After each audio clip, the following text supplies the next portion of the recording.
IPL 2024 SRH మరియు Punjab Kings జట్లు తమ 5వ మ్యాచ్కి సిద్ధమయ్యాయి. ఈ రోజు ములాన్పూర్ వేదికగా ఈ రెండు జట్ల మధ్య ఒక ఇంట్రెస్టింగ్ మ్యాచ్ జరగబోతుంది. సో ప్రజెంట్ అయితే రెండు టీంలు చెరో 4 మ్యాచెస్ ఆడి 4 పాయింట్లతో పాయింట్స్ టేబుల్లో మిడిల్లో ఉన్నారు.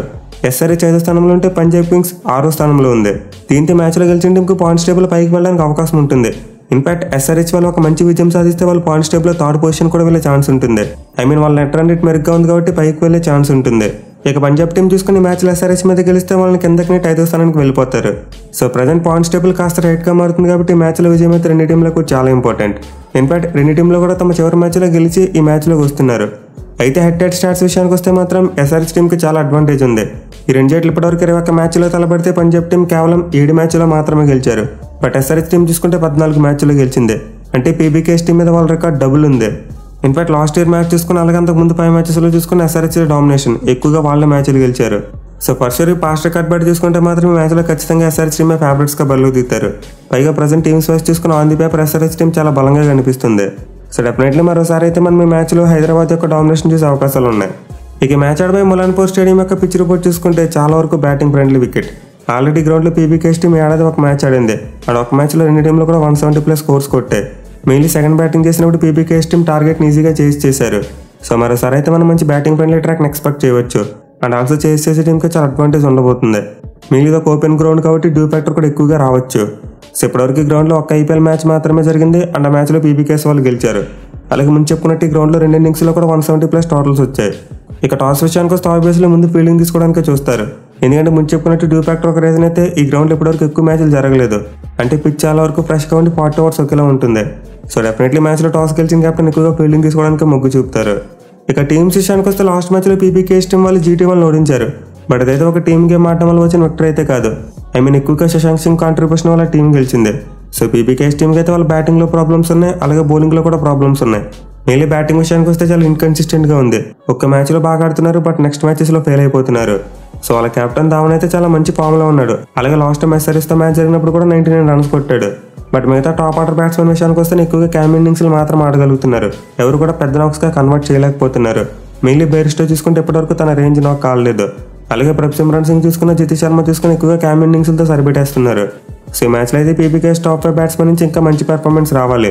మెయిన్లీ వాళ్ళకి మరోసారి లియామ్ లివింగ్స్టోన్ లాంటి బ్యాట్స్మెన్ అందుబాటులో ఉండకపోవచ్చు. సో లాస్ట్ మ్యాచ్లో అంటే శశాంక్ సింగ్ కొట్టాడు. బట్ ప్రతి మ్యాచ్లో అతను ఒక్కడే కొట్టి గెలిపించాలంటే చాలా కష్టం. అఫ్కోర్స్ ఈ మ్యాచ్లో కూడా అతను మనం ఒక మంచి ఇన్నింగ్స్ని ఎక్స్పెక్ట్ చేయవచ్చు. ఎందుకంటే అతను ప్రీవియస్ సీజన్లో ఎస్ఆర్హెచ్ టీం తరపున ఆడాడు. సో ఫస్ట్ ఇయర్ మరోసారి 32 ఏళ్ల శశాంక్ సింగ్ మీద లైమ్ లైట్ ఉండబోతుంది. ఇక వాళ్ళ బౌలింగ్ విషయానికి వస్తే సేమ్ యాజ్ బ్యాటింగ్ చాలా ఇన్కన్సిస్టెంట్గా పెర్ఫామ్ చేస్తున్నారు. మెయిన్లీ రబడమే, హర్షదీప్ సింగ్ లాంటి ప్లేయర్స్ ఒక మ్యాచ్లో బాగా వేస్తున్నారు, ఒక మ్యాచ్లో ఎక్కువ రన్స్ ఇస్తున్నారు. బట్ వీళ్ళిద్దరు క్యాపబిలిటీ గురించి మనందరికీ తెలిసిందే. మెయిన్లీ వీళ్ళిద్దరు పవర్ ప్లేలో మంచిగా వేయగలరు, అలాగే డెత్ ఓవర్స్లో కూడా మంచి బౌలింగ్ చేయగలరు. అయితే వాళ్ళ టీంలో కన్సిస్టెంట్గా పెర్ఫామ్ చేస్తున్న బౌలర్ మాత్రం హర్ప్రీత్ బౌర్. ఈ లెఫ్ట్ ఆర్మ్ స్పిన్నర్ అయితే ఆల్మోస్ట్ ప్రతి మ్యాచ్లో కూడా పొదుపుగా బౌలింగ్ చేస్తున్నాడు, అలాగే ఇంపార్టెంట్ వికెట్స్ తీసుకుంటున్నాడు. సో దానితోటి పీబీకేఎస్ టీం మరోసారి సికిందరాజ్ అనే రెండో స్పిన్నర్ ఆడించే అవకాశాలు ఉన్నాయి. బట్ లాస్ట్ మ్యాచ్లో చూసుకుంటే అతను ఎఫెక్ట్ చూపించలేకపోయాడు. ఇక పీబీకేఎస్ బౌలింగ్ లైనప్లోనే biggest weak link Harshal Patel. అతనైతే ఇప్పటివరకు పొదుపుగా బౌలింగ్ చేసింది లేదు. ఆల్మోస్ట్ ప్రతి మ్యాచ్లో కూడా ఓవర్కు 10 గంటల ఎక్కువ రన్స్ ఇస్తున్నాడు. సో ఈ మ్యాచ్లో ఎలాగైనా సరే హర్షల్ పటేల్ కంబ్యాక్ చేయాలి.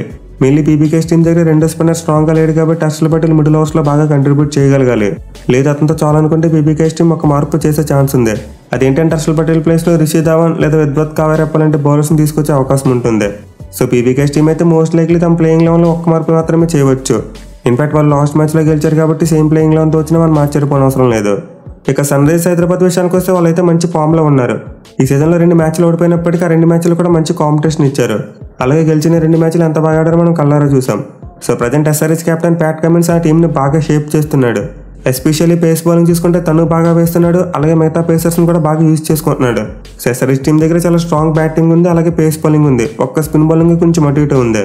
బట్ ఎస్ఆర్హెచ్ బ్యాటింగ్ అయితే మాత్రం చాలా స్కేరీగా ఉంది. మెయిన్లీ ఇప్పుడు వాళ్ళు ట్రావిస్ హెడ్ మరియు అభిషేక్ శర్మను ఓపెనర్స్గా పెట్టారు. సో ఇద్దరులో ఒక్కరు ఉంటేనే బేవర్చంగా ఆడతారు. అలాంటిది ఇద్దరు కలిసి ఆడటం అంటే మామూలుగా ఉండదు. ఇన్ఫాక్ట్ లాస్ట్ మ్యాచ్లో చూసాం సిఎస్కే బౌలర్స్ని అభిషేక్ శర్మ ఉతికారేశాడు. పైకి మ్యాచ్ తన హోమ్ స్టేట్ అయిన పంజాబ్లోనే జరగబోతుంది. సో మరోసారి అయితే మనం అభిషేక్ శర్మ నుండి మంచి ఫైర్ వర్క్స్ ఎక్స్పెక్ట్ చేయవచ్చు. ఇక తర్వాత తీసుకుంటే మిడిల్ ఆర్డర్ ఏడెన్ మార్క్రమ్ కూడా లాస్ట్ మ్యాచ్లో 50 కొట్టి మంచి ఫామ్లోకి వచ్చాడు. But SRH team Shahbaz Ahmed ఎందుకు అబ్దే ఆర్డర్ పొందుతుందో నాకు అర్థం కావట్లేదు. వాళ్ళు లాస్ట్ మ్యాచ్లో షాబాజ్ అహ్మద్ నెంబర్ 4లో ట్రై చేశారు. బట్ ఆల్రెడీ ఎస్ఆర్హెచ్ టీంకి టాప్ ఆర్డర్లో 2 లెఫ్ట్ హ్యాండ్ బ్యాట్స్మెన్ ఉన్నారు. అఫ్కోర్స్ లాస్ట్ మ్యాచ్లో లెఫ్ట్ రైట్ కాంబినేషన్ మెయింటైన్ చేయడానికి పంపారు అనుకోవచ్చు. బట్ స్టిల్ వాళ్ళు అబ్దుల్ సమద్ లాంటి ప్లేయర్ని అబ్దు ఆర్డర్ యూజ్ చేసుకుంటే బాగుంటుంది, లేదా నితీష్ కుమార్ రెడ్డిని యూజ్ చేసుకున్నా బాగుంటుంది. అంతేగాని ఆల్రౌండర్ని చాపాచాంపని ఎర్లీగా పంపితే టీం రిస్క్లో పడే ఛాన్సెస్ ఉంటాయి. సో ఎస్ఆర్హెచ్ టీం అయితే తమ బ్యాటింగ్ ఆర్డర్లో కొంతవరకు కేర్ తీసుకోవాలి. ఇక హెన్రీ క్లాసన్ ఫామ్ గురించి ప్రత్యేకంగా చెప్పనవసరం లేదు. ఎప్పుడు బ్యాటింగ్ వస్తుందా, వెళ్ళి బౌలర్స్ని ఎలా తుక్కుతుగ్గా కొట్టాలని మాత్రమే చూస్తున్నాడు.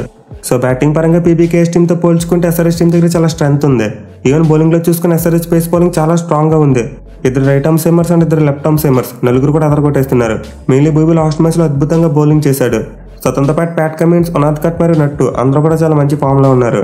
వాడు వచ్చిన స్పిన్ బౌలింగ్ కొంతవరకు వీక్గా కనిపిస్తుంది. మయాంక్ మార్కండే స్టార్టింగ్లో బాగానే వేస్తున్నాడు కానీ బట్ ఆ తర్వాత రన్స్ ఇస్తున్నాడు. పైగా మ్యాచ్ ఆడవైపు పిచ్ మీద కొంతవరకు స్పిన్నర్స్ అసిస్టెన్స్ దొరకవచ్చు. సో చూడాలి మరి ఈ మ్యాచ్లో ఎస్ఆర్హెచ్ స్పిన్నర్స్ బాగా బౌలింగ్ చేస్తారా లేదనేది. ఇక టీంలో చేంజెస్ విషయానికి వస్తే ఎలాంటి మార్పులు జరగకపోవచ్చు. లాస్ట్ మ్యాచ్లో గెలిచారు కాబట్టి ఎస్ఆర్హెచ్ టీం సేమ్ ప్లేయింగ్ లోతో వచ్చే అవకాశాలు ఎక్కువగా ఉన్నాయి. ఇక మ్యాచ్లో ఎస్ఆర్హెచ్ టీం గెలవాలంటే ప్యాట్ కమిన్స్ పవర్ ప్లేలో బౌలింగ్ చేయవలసిన అవసరం ఉంది. ఎందుకంటే అతనికి పీబీకేఎస్ టాప్ ఆర్డర్ మీద చాలా మంచి రికార్డు ఉంది. సో నార్మల్గా చూసుకుంటే ప్యాట్ కమిన్స్ ఎక్కువగా బ్యాక్ హ్యాండ్ వస్తున్నాడు, మిడిల్ అండ్ డెత్ ఓవర్స్లో బౌలింగ్ చేస్తున్నాడు. బట్ ఈ మ్యాచ్లో అతను న్యూ బాల్ తీసుకుని 1-2 ఓవర్లు వేస్తే బాగుంటుంది. అలాగే క్లాస్ని చూసుకుని హర్షదీప్ సింగ్ లాంటి బౌలర్తో జాగ్రత్తగా ఉండాలి, ఎందుకంటే అతనికి డెత్ ఓవర్స్లో క్లాస్ మీద చాలా మంచి రికార్డు ఉంది. బట్ ఎనివే ప్రజెంట్ ఓవరాల్గా చూసుకుంటే పీబీకేఎస్ డెత్ బౌలింగ్ అస్సలు బాగోలేదు, చాలా ఎక్కువ రన్స్ ఇస్తున్నారు. సో దీని కనుక మరోసారి ఎక్స్ప్లోర్ చేయగలిగే ఎస్ఆర్హెచ్ టీం భారీ స్కోర్ కొడితే ఈ మ్యాచ్లో ఈజీగా గెలుస్తుంది. మరి మీరు ఈ మ్యాచ్లో ఎవరు గెలుస్తారనుకుంటున్నారు కింద కామెంట్ చేయండి. Thank you for watching, have a nice day.